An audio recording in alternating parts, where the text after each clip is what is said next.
Добар ден, почитувани, ова е најновата Телма амбуланта. Многу луѓе се жалат дека имаат проблем со видот. Тие се кратковиди, далековиди, слабовиди.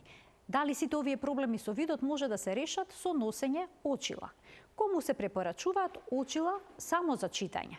Дали со одложувањето на користењето очила за читање или пак со нивното редовно носење би се спречил развојот на диоптерот?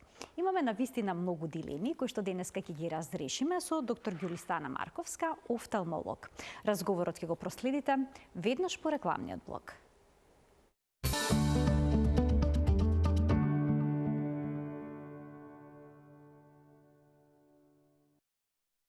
Во денешната Телма амбуланта зборуваме за најчестите проблеми со видот со доктор Ѓулистана Марковска, офталмолог од ПЗУ Оптикус. Добре ни дојдовте во студиото на Телма, докторке, и добар ден. Добар ден, ви благодарам, Марија, за поканата и ми представува огромна чест да гостувам во вашата емисија за здравство, за која што сметам дека е многу добро спремена и една од погледаните од сите области кои што се гледаат, односно од телевизиите, барем кои што припремаат здравствени емисии. Ви благодарам многу за овој голем комплимент. Докторке, како што старееме, како што минуваат годините, забележуваме дека видот ни се влошува.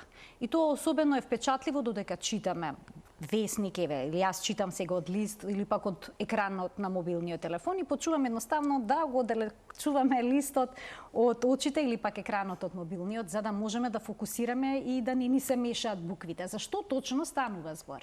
Врзано ли е ова со возраст? Апсолутно, за жал.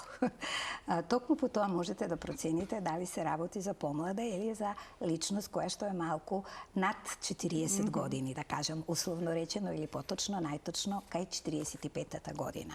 Како што целокупниот организам старее, без оглед на тоа што веќе е зголемена границата на долговечноста, па имаме многу долговечни возрастни луѓе со одлична физичка кондиција, сепак самиот организам, без оглед на доброто здравие, кое што во превентива кај сите нас сакаме да бидеме, да изгледаме подобро и да се служиме, клетките стареат. Аналогно на тоа стареат и нашите очи. Стареат со тоа што не гледаме еднакво блескаво и добро, како што гледаат децата, како што гледаат младите и како што гледаат луѓе на некоја средна возраст. Така да после 45-та година, кога зборуваме за едно нормално еметропно око, веќе е нормално да тоа око почнува да носи очила.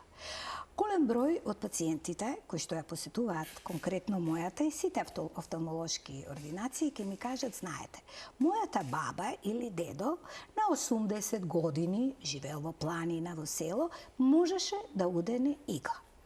Сега, може да е дел од тоа вистина. Зошто? Заради тоа што тие луѓе не оделе на доктор и не знаеле дека тие во принцип не гледаат доволно далеку добро или се задоволуваат со гледањето на далеку и таа нивна општо речено миопија или кратковидост на далеку, практично се поништува со гледањето на блиску. Така да тие некаде околу 50-та година до 50-та, 55-та ќе ви кажат, па јас гледам одлично. И ако таквите луѓе им кажете, па дојдете да ве прегледам, тогаш увидуваат дека навистина погледот на далеку, односно гледањето на далеку, им е проблематично. Што значи дека дали гледаме добро или гледаме лошо, дали имаме влошен вид, дали видот е подеднакво добар на десното и на левото око, се утврдува преку еден стандарден офталмолошки преглед кој што опфаќа визус, фундус и тонус. Визусот представува основно нешто кај кое што кога ќе појдете кај офталмолог мора да ве испита, тоа е да ви ја одреди оштрината на видот. Што значи во принцип оштрина на видот?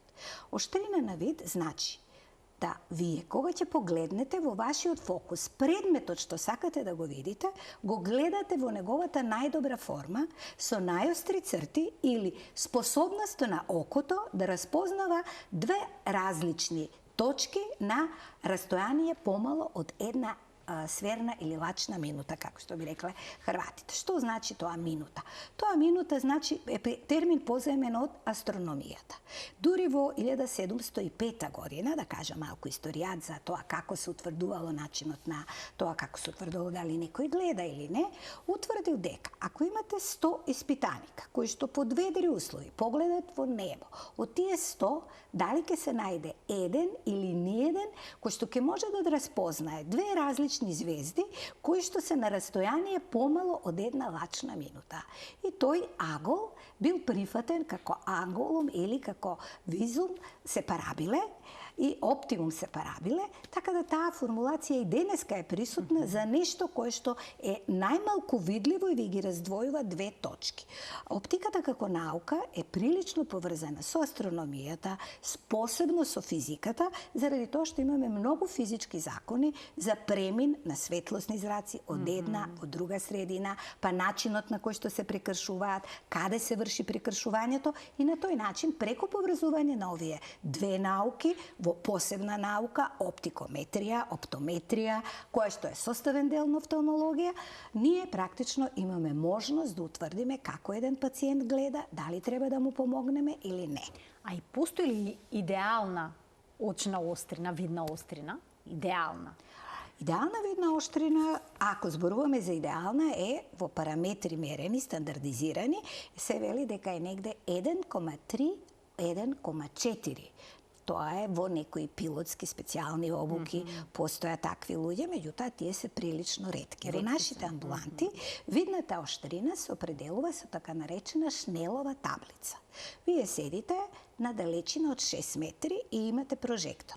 Самиот прожектор ви пружа 6 реда и вие во 10 реда и во тие 10 реда вие треба да читате со затворено првин лево, потоа десно око, како или обратно сеедно, меѓутоа тоа треба да биде нумерирано. Мислам дека го имавме тоа Да, тука на Шнеловата видео. таблица Ќе се појави во текот на на почетокот се емисијата. појави ја видов, тоа е основната алатка за утврдување на вид на возрастни луѓе и така со затворено око практично вие треба да прочитате 10 реда, да ви кажеме дека гледате 1,0. Ако го прочитате преку 10-тиот ред, тоа е веќе 1,2, 1,3, 1,4. Тоа е веќе екстра вид кој исклучително ретко се случува. Во мојата 20-25 годишна пракса се случило можеби 10-15 луѓе тоа да го прочитаат без никаков проблем. Меѓутоа многу е значајно. Не мора пациентите да бараат. Самите офталмолози тоа го прават. Да се утврдува поединечно дали едно око гледа добро 10 реда или колку год да гледа, да се стави без корекција, десно па лево и на крајот да кажеме дека тој пациент има видна оштрина со двете поединечни очи со корекција и без корекција колку. Зошто го кажувам ова? Затоа што најчесто во амбуланта ќе ви дојде човек кој ќе ви каже јас гледам како сокол. Мене не ми требаат очила за далеку, ми требаат исклучиво очила за блиску, како што вие пред малку напоменавте. Секој ден раката ми е се пократка и јас не можам да си видам, да прочитам нешто. И кога тој човек ќе го прегледате и ќе затвори десно и лево на Шнеловата таблица, тој ќе види дека практично или со двете, или најчесто со едно око гледа, со другото не, ама тој таа аномалија сам не може да ја воочи, заради тоа што нашиот вид е бинокуларен. Што значи тоа? Бинокуларен, видите што значи. Тоа е една многу сложена операција во која што учествува целокупниот очен апарат, кој што се состои од надворешни делови, горен, долен дел, горни трепки, долни трепки, горен капак, долен капак, рожница, понатаму шареница, леќа, корпус витриум. Сите делови да не ги набројуваме не се интересни за нашите гледачи, меѓутоа окото е доста сложен оптички инструмент, апарат, очно јаболко, кој што работи по принципот на фотографски апарат. За да вие снимате со фотографски апарат, треба да имате исклучително провидна и прозирна средина. Тоа значи дека не смеете да имате никаква пречка со цел да може светлосните зраци кои што патуваат паралелно од една средина, тоа е надворешната средина, да се прекршат во окото, да стигнат до ретината во која што се наоѓа сите фоторецептори во форма на чепчиња и стапчиња, најчесто слушнале пациентите, кои што се одвива таква една силна биоенергетска, хемиска реакција на разложување на родопсинот, односно на можноста таа светлосна реакција да се претвори како светлосна дразба во информација, дека ние имаме предмет и таа информација преку нервус оптикус, односно преку неговиот сноп, кој што веднаш тука има припој, да можеме да стигне до центарот за вид. Таа операција е прилично сложена. Основно е сите медиуми да бидат прозирни и да имаме добра ретина, односно во ретината да имаме филм. Филмот е тој кој што снима. Меѓутоа, предходно, напред треба да има бленда. Таа бленда треба да го фокусира самиот зрак кој што ќе влезе. Тој влегува паралелно, треба да биде помал, поголем, во зависност од осветлувањето кој што го имаме. Нашето око е совршено дизајнирано да прими доволно количина на светлост и кога е темно, и кога е светло, за благодарение на зеницата, односно на така наречениот Милеров мускул. Кога е темно, тогаш зеницата се шири, пособира поголем број на зраци. Кога е светло, се стеснува и на тој начин ние успеваме. Прво, да обезбедиме да предметите кои што ги гледаме далеко и блиску, да ги гледаме да бидат постојано во нашиот фокус, да ги гледаме со јасни линии и после тоа да утврдиме каква слика ќе добиеме. Тоа значи дека окото гледа, ама мозокот види. Значи не е доволно само добра видна острина, туку ќе биде потребно и сите останати делови да се функционални. Апсолутно така. За да вие може да имате треба. се, ако ретината не ви е добра. Односно, тој дел што го нарекуваме филм. Ако не ви е добра синапсата која што треба да се направи, нервната дразба да се претвори, ако ви е недоволен бројот на така речените стапчиња и чунчиња. Замислите, ние имаме 250 милиони стапчиња и некаде околу 85 милиони чунчиња кои што се распоредени во така наречената макула. Тоа е точката на јасен вид, кај што зраците се прекршуваат и од каде што понатаму тој светлосен зрак, откако ќе претрпи една силна биоенергетска, реков, светлосна дразба, хемиска дразба, во кој што ќе се разгради родопсинот, кој што постојано се создава, ќе се разгради и во една таква сложена реакција, таа видна дразба, светлосна дразба, ќе се претвори во видна дразба и ќе ви соопшти на вас во мозокот дека вие... Тоа се случува во мигноведни делови од секундата. При што е значајно? Значајно е во бинокуларниот вид да дразбата на левото и десното око патува заедничка. Позади окото се вкрстува информацијата пред да стигне до мозокот, многу сложен невролошки пат кој што го знаат и офталмолозите и невролозите. Тука е нашата допирна точка и на тој начин се создава слика која што обично е превртена. Меѓутоа нашиот мозок, бидејќи таа слика, тоа се работи во делови од секунда, ни дава слика на сјаен, јасен предмет, со каква форма, големина, така да ние можеме да го опишеме. Сега, кога вие ги гледате бројчињата во така наречената светлосна шнелева таблица за возрастни, гледате прв, втор, трет, четврт, пет ред, 10 ред. Тоа значи имате идеален или одличен, совршен вид за вашето десно око. Видот може да биде несовршен на петиот ред да застанете.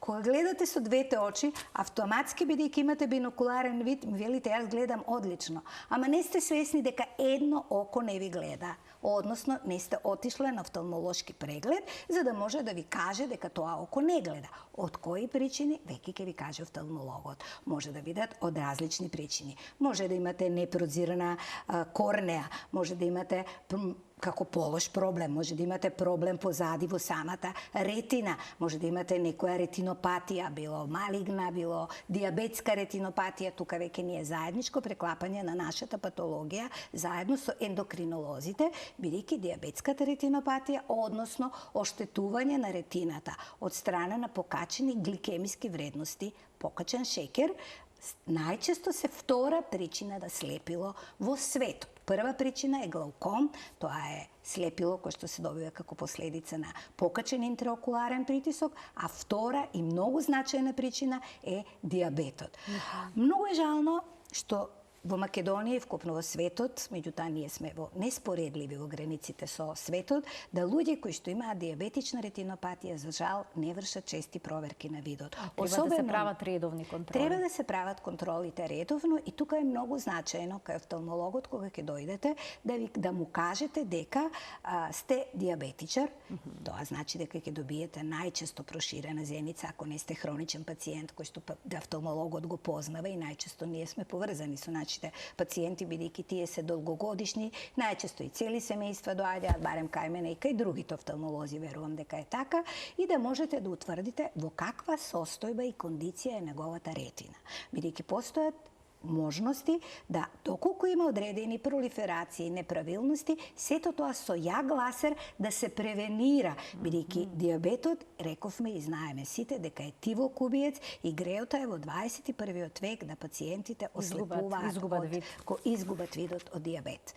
Ова зборувам за возрастната популација. Значи, прегледите над 45 години се задолжителни макар еднаш годишно кај луѓе со хронична патологија на 6 месеци, за да може да се утврди видната оштрина, за да може да се види фундус, тоа значи каква е состојбата на ретината, и за да може да се измери интраокуларен притисок.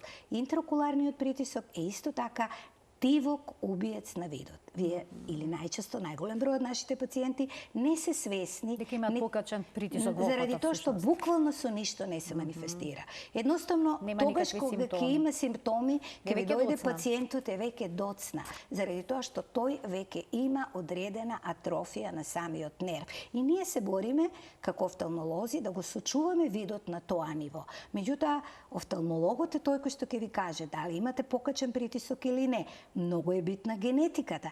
Ке ве распраша. Еден пациент, ако убаво го прашате, буквално, цилно, на тоа што вие како офталмолог сакате да го откриете буквално добра анамнеза ви е пола од диагнозата. Останатата половина ќе ја решат нашите апарати. Меѓутоа, за жал, апаратите не работат сами. Треба да знаете, да ги насочите. Тука искуствениот елемент игра многу значајна улога и мене ми е жал што голем број од младите офталмолози се определуваат да работат исклучиво хирургија и тоа катарактна хирургија. Тоа е предизвик на секој млад човек. Условно речено и јас во мојата младост сум го сакала, сум го работела тоа. Меѓутоа, добрата диагностика, бидејќи не е се во хирургијата, е клучна работа за поготово за болестите кои што се покачен интраокуларен притисок кај луѓе со диабет и кај луѓе кои што еве менуваат очила, кои што треба да дојдат да се прегледаат, да им кажете што им е, како им е, каква е состојбата на целокупниот виден апарат, и тоа треба да се врши редовно. Споменавте промена на очила.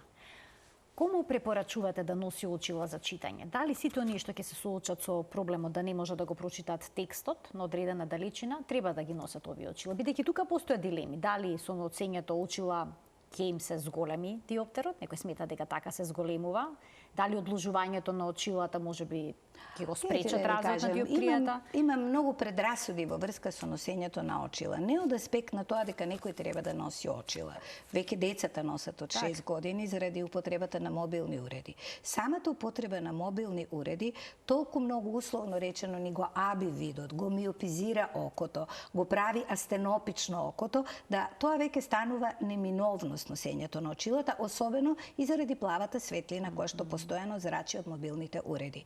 45-та година, кај еден пациент кој што редовно се контролира, кој што има, рековме, визус 1-1 или како што го изразуваме 20-20 се изразува во Америка, 60-60 тука, 20-20 значи во стопи одредено, кај нас тоа е преку Снеловата таблица 1-0. Тој пациент веќе почнува кај 45-та година, условно некој 43-та, ако е латентен хиперметроп, да утврдува дека почнува да не гледа, вели гледам далеку добро и објективно тој гледа, меѓутоа ја употребува својата акомодација. Тоа е термин стручен во офталмологијата, не би ги замарала гледачите, меѓутоа можноста да го изоштрите некој предмет, да го приближите, да го далечите и да ги воочите неговите контури, односно да знаете за што се работи. таа акомодација со годините се троши. Кај 45-та година е прилично намалена, индивидуална е, меѓутоа, доколку вие се трудите тој мускул постојано да го ставите цилиарен мускул во тонус, тој постојано ќе го прави ова. Јас велам вака, зошто го малтретирате, условно речено, окото и после тоа, заради тоа што употребувате мобилни уреди, сепак е 21 век. Вашето читање не се сведува само на некои 5-6 реда, како порано што било и кои што викале, па мене не ми требаат очила. За 5-6 реда ќе ги прочитате со оддалечување. Ама ако вашата работа е континуирана на компјутер, континуирано да мора да пишувате и текстови, да читате книги, за разонода помеѓу другото, тогаш вие го малтретирате видот со тоа што тој мускул постојано се активира, да мора да изоштри, да не зборуваме од естетски причини, па жените се брчкаат, се јавуваат брчки, како последица на тоа се јавуваат брчки и после тоа повторно ќе завршите со очила, бидејќи тоа не е бесконечен процес. Вие можеби ќе носите помала диоптрија за некој 0,5 или 1 од вашата вообичаена, која што претежно ја одредуваме кај едно еметропно нормално око спрема старосната граница. Почнуваме од 0,5 или 0,75, повторно ќе кажам, треба да се заврши, да се направи преглед, бидејќи самото око ќе ви каже. Вие не можете на едно око да му ставите очила ако тоа не ги прифаќа. Уште во старт ќе ви каже, јас со моето око гледам подобро, односно со очилата ми е потребно. Е сега тука постои една замка. За луѓето кои што се презбиопи, односно кои што треба да стават очила, реков околу 45-та година, тоа веќе нема замка, тој гледа дека гледа подобро. Единствен услов да не ги стави очилата на 45-та годишна возраст е тој човек да е со едно или со двете очи кратковид. Тоа значи дека тој надалеку гледа повторно со стеснување на рима околи, самиот назив миопија потекнува од грчкиот, значи назив миен, што значи стеснување на рима околи, стеснување, тие луѓе ќе подзамижат, ќе погледаат и ќе гледаат, па кажа, јас да, добро гледам. Ако тие луѓе имаат надалеку, условно речено, минусна диоптрија, имаме и друга заблуда која што ќе се обидам да ја разјаснам, тие луѓе тогаш, бидејќи имаат минус 5, 0,5, минус единица на едното или на двете очи далеку, тие можат некаде до 47 и 8 година, дури без оддалечување, кога пунктум грамотум ви е на 25 до 33 см, тоа е точка на најасен вид, добро да читаат. Меѓутоа не се свесни дека и далеку не гледаат. И морам да кажам дека се прилично разочарани кога ќе дојдат за едни очила излегуваат со потреба од два пара. Два пара. Едни за блиску, едни за далеку, што велат. Да. Под услов окото да гледа, рековме, релаксирано. Што ќе се случи ако не гледа окото релаксирано, настрана естетските причини на брчкање? Тоа ќе биде постојано заморно око. Ќе дојде и ќе ви каже пациентот, јас постојано чувствувам некоја тегова над очните капаци. Тоа се вика астенопија, замор на окото, затоа што тоа око постојано акомодира повеќе отколку што би требало за старосната структура, за возраста. Кај децата тоа е бесконечно огромна и затоа децата не ви се жала дека не можат да прочитаат блиску или далеко. Ако почнат да ви се жала дека далеко не гледаат, веќе имаат малку поголема диоптрија. Заради тоа што тие имаат огромна акомодација. Меѓутоа, кај нив најчесто таа астенопија, кој тие не знаат да ја објаснат, бидејќи едно дете не знае да ви каже не гледам добро или не тешко ми е да гледам. Додека стигне во тој стадиум, тој мисли дека сите други гледаат така. Тоа не е параметар кој што може да го поземи од еден или од друг. Тоа дете најчесто како една од причините на главоболка покрај анемијата, втора и најчеста и скоро редовна причина е потребата од носење на очила. Ќе ги вклучиме, докторки, гледачите во денешната Телма амбуланта. Почитувани од овој момент ќе имате можност да се јавите на телефонскиот број кој ќе биде испишан на екранот и да поставите прашања. Доктор Ѓулистана Марковска, офталмолог, ќе даде појаснување на сето она што представува за вас дилема на темата си како на која што говориме. Кратковидост, далековидост, но има тука уште еден термин, слабовидост. Да. Што е тоа? А вака сега, самите рефракцијски грешки или аномалии, да ги наречеме, настануваат во тој процес што претходно го опишуваме, каде и на кој начин се сечат светлосните зраци. Светлосните зраци, кога патуваат, тоа е физиката во оптиката или во офталмологијата, тие патуваат како паралелни и треба да се соберат во еден фокус. Ако собирањето на самиот фокус е во точката на јасен вид, Тоа е во така наречената макула лутеа, кај што се наоѓаат тие чунчиња кои што практично ни овозможуваат да гледаме јасно и да гледаме во боја, црвена, жолта и зелена како основни бои, црвена, зелена и сина. Доколку тоа се случува пред или позади оваа точка, тогаш веќе имаме кратковиди и далековиди луѓе. Односно, кај миопните луѓе, тоа се кратковидите луѓе, ова сечење на зраците настанува пред самата точка на јасен вид, односно пред ретината. Бидејќи настанува пред, тогаш велиме тие се кратковиди, што значи на нас ни се потребни корекциони очила, корекциони конкавни очила, кои што ќе овозможат да таа точка на јасен, да ги приближиме сечењето на зраците во самата точка макула и да тие луѓе овозможат предметите кои што се надалеку, а кои што тие не ги гледаат, да им овозможиме да ги гледаат јасно. Токму заради тоа тие луѓе се ги викаме миопи, кратковиди и постојат повеќе форми на таа миопија. Школската миопија, како една од најчестите, не се смета за болест. Не се смета. Не се смета. Знаете зошто не се смета? Заради тоа што окото како орган е многу мал, тежи некаде околу 6 до 7 грама по меркел и веројатно е куриозитет да се каже дека најмалку расте во однос на сите други органи. Во првата година од растот на бебето и понатаму ќе приметите дека окото најмалку расте. Тоа значи дека бебињата претежно се раѓаат како хиперметропи, некаде со диоптрија 1,5 во плюс и тие до 6-тиот век ја губат и веќе стануваат нормално да гледаат. А кога се раѓаат, најчесто тоа гледање е многу позамаглено и повеќе го чувствуваат мирисот на мајката и знаат дека им е мајка, отколку што со актот на самото раѓање тие ја гледаат.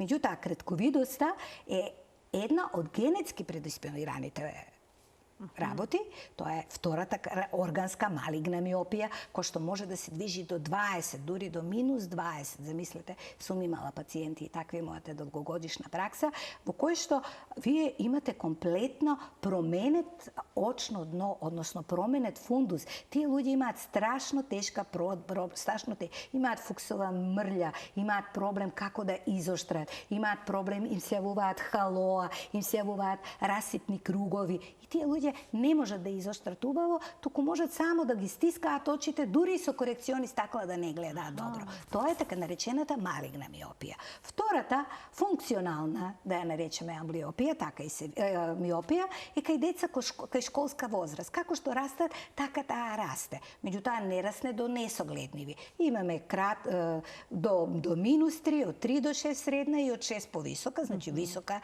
миопија. Малигната е веќе уште повеќе 20, во втората група ја бројавме, и тоа се луѓе кај кои што немаме никакви оштетувања, затоа што кога ќе им ставите корекциони стакла, миопни тие си ги имаат совршен вид, успеваат да ги прочитаат 10 реда. И постојано се чудам зошто се разочарани заради тоа што велат, ама мене ми расте диоптрията. Да, ама со самите корективни стакла вие постигнувате вид единица, вид колку нормално око, за сметка на кои вторите не постигнуваат, затоа што ти имаат органско променето очно дно кој што не им овозможува да, односно не им е добар филмот условно речено, да може да направат слика со јасни граници во својот фокус. Докторке, двајца гледачи очекуваат да се вклучат во денешната емисија. Добар ден за првиот од нив. Ало, добар ден. Повелете, во програма сте. Вака, најпрво сакам да ја поздравам докторката. Благодарам. Се јавува гледачка од Велес, 38 години. Пред известен период бев на офталмолошки преглед, каде што кога ме ставија на компјутер покажа дека имам некој диоптер од 1. Меѓутоа подоцна докторот ме стави на таа табла, нели, со затворено прво десно, па лево око. Ми рече дека е во ред, дека стартно сега не би ми препорачал очила. Меѓу друго, сакам да ја напоменам на докторката, работам во просторија на компјутер, каде што немаме дневна светлина, значи постојано сме изложени на онаа бела светлина од лампи. Прашањето ми е до докторката, дали, меѓутоа јас се осеќам како некој притисок во очите, баш како претходно, како што напомена, значи некогаш се трудам да се фокусирам, да прочитам од компјутерот и осеќам баш буквално како некој притисок на очите и особено и тој притисок го осеќам и навечер кога возам. Прашањето ми е до докторката, дали треба да слушнам второ мислење, да се обратам ки друг некој офталмолог, дали да земам, какво мислење докторката би имала за овие очила што се со заштитен фактор? Така. Со заштита за сина светлина, што се така? Да, за заштита, Добра. така. Добро. Во ред ви благодарам за прашањето, повелете, докторке. Благодарам за прашањето. Токму тоа е на темата на која што сакав да се обрнам. Така, обрнам то поголемо беше, да. внимание заради тоа што зборувавме Што ќе за следуваше хиперметропија. за сината да, светлина. за сината светлина и за хиперметропија. Знаете, сите ние условно речено, кога ќе не стават на апарат, ние тој апарат е рефрактометар, го нарекуваме компјутер, вака Народски кажано, меѓутоа тој не прегледува. Тој ви дава насоки како и на кој начин кај да треба да се движите. Самиот пациент и докторот кој што го води прегледот одлучува дали на тој пациент ќе му бидат препишани очила, каде работи пациентот, каква е неговата светлина, колкава е ширината на зеницата, бидејќи рековме дека тоа е многу значаен фактор и врз основа на тоа ќе утврди дали пациентот треба да носи корективни очила, кои што би ги носел постојано или би ги носел на работа, бидејќи овде се работи за помлада пациентка од 38 години или ноќе во услови на вожење. Значи, тоа се очила за постојано, ама сепак не се носат постојано. Таа работи во услови во кои што има силна и јака светлина. Тоа може да биде за незините очи добар и лош фактор. Потоа, таа не знаеме каква зеница има. Може да има поширока, може да има потесна зеница. Не знам дали офталмологот се обидел со некои корективни стакла да ја натера, да види дали последните редови од шнеловата таблица ќе ги прочита подобро, првите сигурно, оти нема потреба за нив. Доколку пациентката чувствува, бидејќи сепак млад човек ја употребува својата акомодација, знаете, го напнува окото и гледа. И вие кој ќе му ставите очила, се уште не стигнала информацијата до мозокот, условно речено, стоп, почекај, не треба толку да се напрегаш, имаш помагало, можеш да ја намалиш твојата функција во впрегнување, односно во изоштрување, зголемување, намалување, се она што е функција на нашиот очен апарат. Сега имаш помагало и можеш да гледаш порелаксирано, да немаш замор на очите, како што спомна и самата пациентка.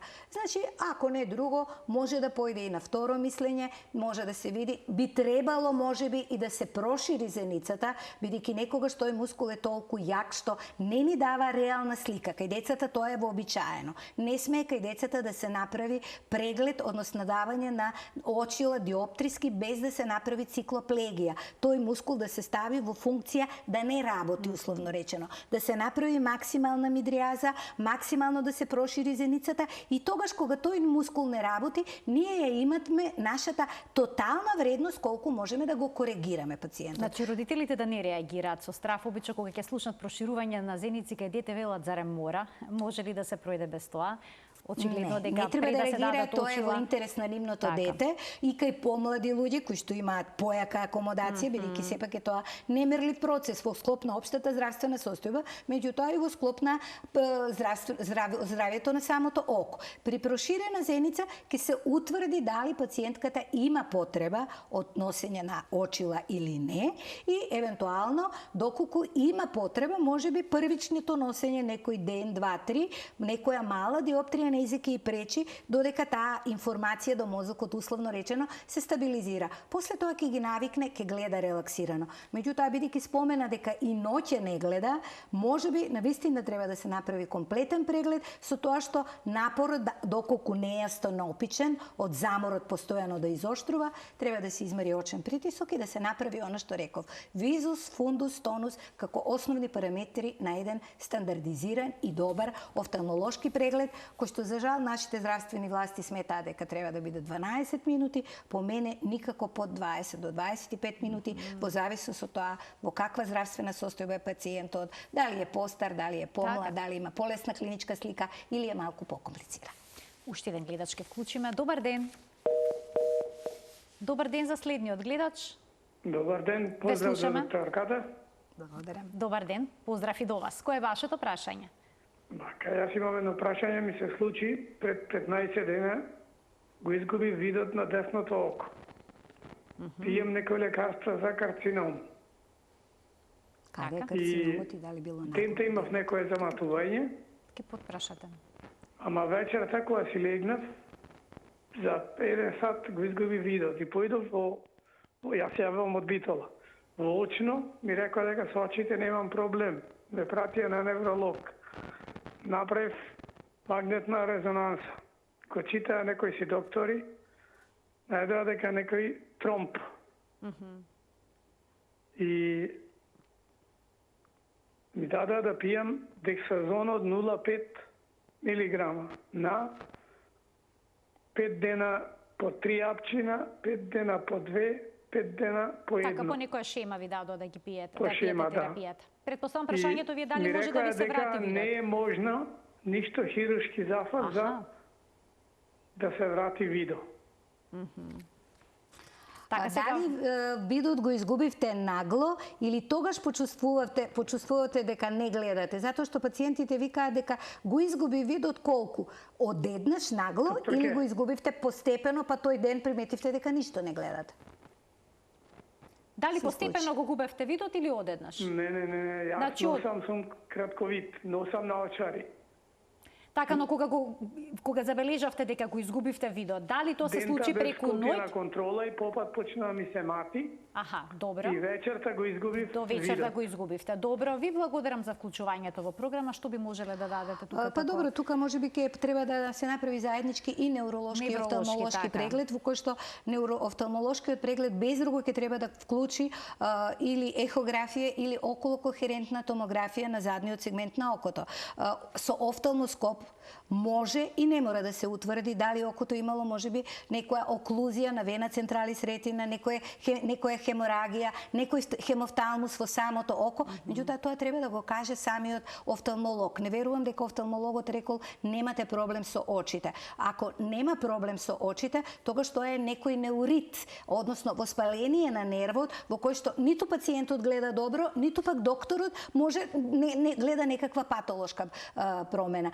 Така се вика, неуритис нерви оптици, во кој што ниту пациентот гледа, ниту докторот гледа. Ни едниот, ни другиот не гледаат промени. Вака би зборувале напамет, ако се видело дека има некоја хеморагија која што е централна, веројатно е фатена и некоја од гранките на нашиот целокупен нервен систем кој што влегува во снопот на учествува во делот на гледање и тоа е тоа. Сепак треба тоа да го каже магнетната резонанца во комуникација со офталмолози кои би направиле исто така и еден компјутер, односно околокохерентна томографија, ОЦТ на задниот сегмент на окото.